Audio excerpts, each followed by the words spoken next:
It's day 8 for Occupy DC protesters, but can they outlast permit issues? We'll take you downtown to find out with a full report up next. And on the other side of the world, oil is covering the New Zealand beaches. How will it affect the wildlife? A report from New Zealand. District Wire News starts right now.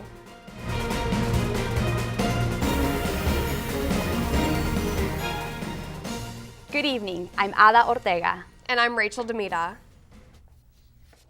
The Occupy DC protest has been marching around the city all weekend, and they don't plan on taking their tents down anytime soon. Zach Drescher has more on the protests here in DC. An anti-war, anti-government protest is still alive in Washington today. The Occupy DC and Veterans for Peace protest had a permit to stay in Freedom Plaza near the Federal Triangle area. That expired Sunday night. But the tent city had not moved on Monday morning, and the police were nowhere in sight. They told us don't occupy the square. They said don't put up tents. They said don't serve hot food. They said, and we violated every taboo they've given us for 3 days. At this time last week, the Occupy DC movement consisted of about 12 people in McPherson Square. Today, the protest is much larger and much more organized. Protesters got started with a morning meeting. They organized marches throughout the city, from Union Station to the Convention Center. But the protest is not just about walking and chanting. My understanding was that there would be a march over to a homeless shelter nearby, and I would like to participate in that. Back in my hometown, I'm very active with the homeless shelter that we've recently established there. The protesters also discussed what to do in case the police do come. Many were planning to simply walk across the street and wait for the cops to leave. But others wanted to make a different statement. I'm hoping to get arrested this afternoon and to come back and get arrested again tomorrow up on the Hill, and basically to come back every 3 or 4 days, like stay overnight, get arrested again. Congress gets back to work tomorrow morning, and while the specifics haven't been hashed out, one thing is for sure: the Occupy DC protest will be there. In Freedom Plaza, I'm Zach Drescher, District Wire News. The Occupy Wall Street protests are creating mass appeal across the United States. Cities across the country are standing together and forming their own Occupy protests, taking after the New York City crowds. From Connecticut to California, citizens are joining together under the message of corporate greed and a poor economy. It has been 24 days since the original Occupy Wall Street was formed in New York City, and their message of representing the 99% of Americans is a message everyone can latch onto. With unemployment rates at 9.1%, Obama is making a push for lawmakers to pass his jobs bill. And tomorrow the Senate is voting. The bill will cost $447 billion, and many Republicans are opposing how it's paid. Democrats support the tax on the wealthy, but neither party has fully agreed to the entire bill. The U.S. Justice Department is blocking Alabama's strict immigration law. Lawyers are asking for an appeal quickly because Hispanic immigrants are reportedly fleeing the state and taking their children out of school. Parents are also signing papers so others can take their children if they are arrested or deported. The federal courts are still looking at immigration laws in Arizona, Georgia, Indiana, and Utah. California undocumented students can now apply for state financial aid and scholarships. The second part of the bill was just signed this Saturday. Kayla Fenner has more on the story. California Governor Jerry Brown signed the second part of the California Dream Bill on Saturday. The bill allows illegal immigrants to apply for scholarships and financial aid at California state colleges and universities. In order to apply, students must have gone to an American high school for at least 3 years, received a high school diploma or GED, and must be applying for U.S. citizenship. American University Center for Multicultural Affairs talks about some of the benefits this law provides for young immigrant students. I think that a lot of people are not well informed about the DREAM Act and don't understand that these students who want to get financial assistance have the GPA. In many ways, I've met many students who are they're valedictorians and whatnot in their schools, but they just don't have the documentation. Access to education is seen as a gateway to social mobility.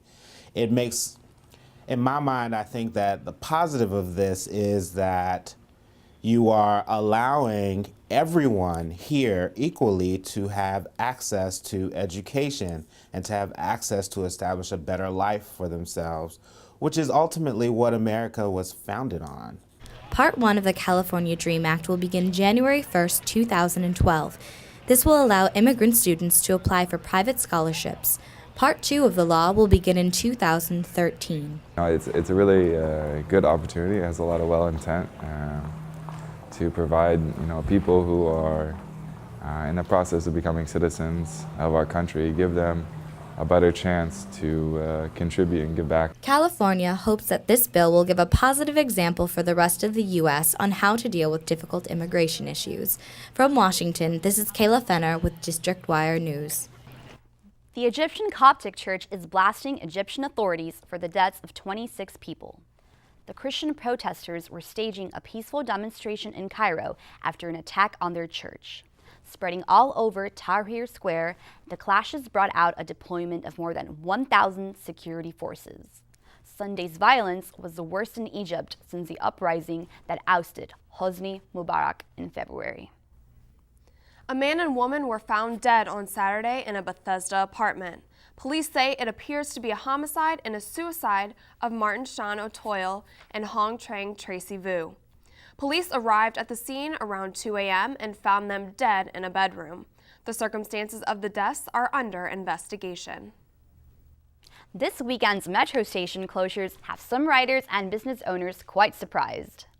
3 major DC metro stations are shut down due to Columbus Day weekend track work and will not be reopening until Tuesday morning. The closure of Shaw, U Street, and Columbia Heights stations on the green and yellow lines coincide with the Taste of DC Festival going along Pennsylvania Avenue downtown. Shuttle buses are carrying riders to and from these major stations and between East and West Falls Church stations on the Orange Line.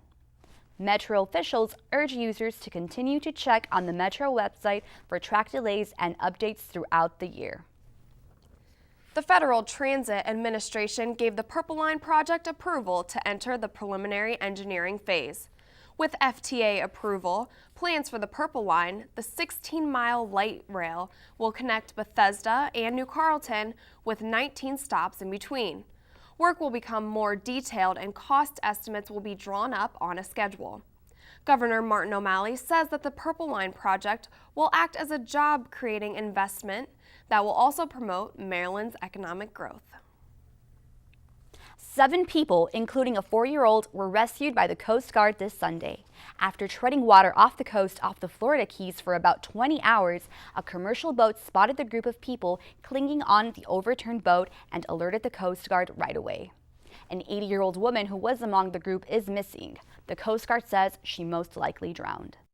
An oil spill in New Zealand is making the waters off Tauranga City highly toxic. The spill happened 5 days ago after a container ship struck a reef in the Bay of Plenty. CNN's Donna Marie Lever has more on the story. The worst possible outcome. Thick black oil has hit the beach and it's arrived well ahead of schedule.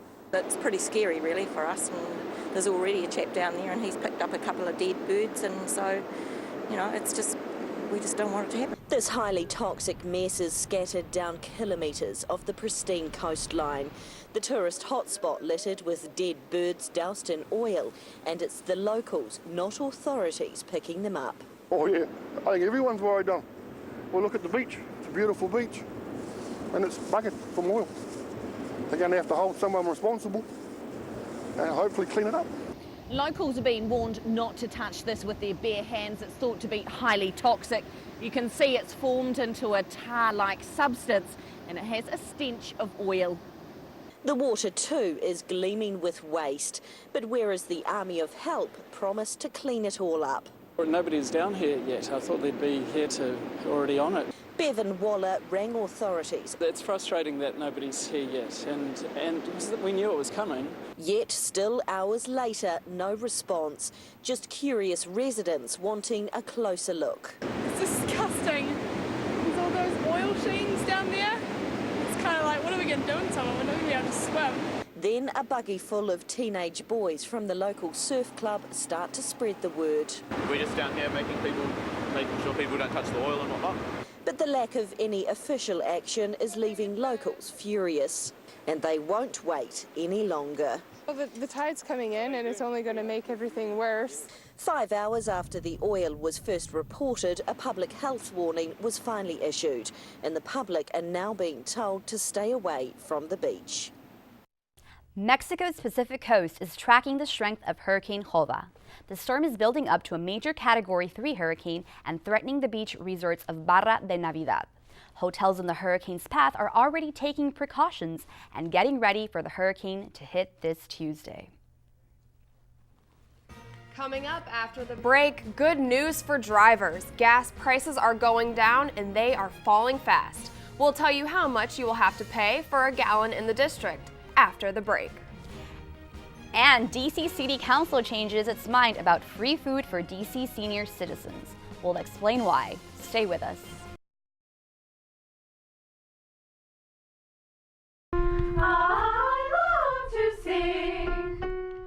Our mission in Trouble in Paradise is first and foremost to have fun.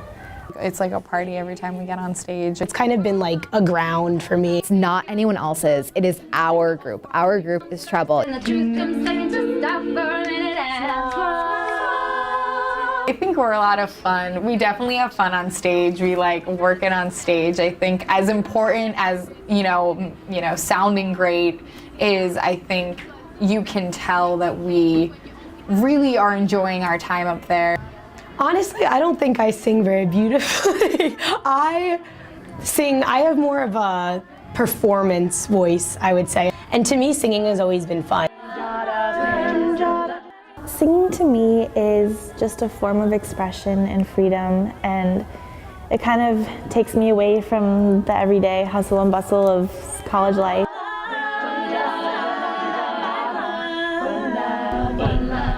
The reason why I like a cappella is something like draws me to it. The fact that you make the music with the voices and it's really like a collective and it's like a group thing. When you make a song and like you listen to it back, it's, I think, the coolest thing because you're like, we made the instruments with our voices and we didn't need anything else. A year ago I had a tumor on one of my vocal cords. I remember just being like, when I got back to singing, Trouble like rehabilitated me. It like helped rehabilitate my voice, so I was able to have confidence again that I can actually sing. It's okay, I can sing again. I think that a lot of times we get caught up in the technicality and the musicality of the group and making sure that we're, singing right, but we're in the group to sing and share our passion for music, so I think that's the most important thing that we do. Republican Party forerunner Herman Cain is getting a rough start this week. On Sunday, Politico reported that Herman Cain was accused of sexually harassing 2 women in the National Restaurant Association back in the 1990s. Politico is reporting the women were paid off with cash settlements to stop their complaints. When first approached by Politico, Cain's response was, Cain's campaign manager, Mark Block, is defending the candidate. Employee of the Restaurant Association in the 90s. Never happened. Never happened. Herman Cain is narrowly leading the Republican Party according to primary polls, but Mitt Romney is close behind. Professor Dottie Lynch says historically, candidates can survive these kinds of attacks. Sometimes it's more important with how you handle them than what the facts are. And if he's straightforward and he gets all the information out right away, there are a lot of primary voters who are sick of this kind of stuff. The GOP race so far has been a roller coaster. According to the polls, former Massachusetts Governor Mitt Romney is the strongest candidate in the long run. Now, some accuse him of flip-flopping. Texas Governor Rick Perry has a bad debate track record, but after some hesitation, decided he will attend the 5 scheduled debates this November. American politics expert Matthew Wright says this kind of news is typical in such races. So my sense is that while we're seeing a lot of fire and a lot of sort of mutual destruction, at this point, I think that bygones will be bygones once the decision's actually been made.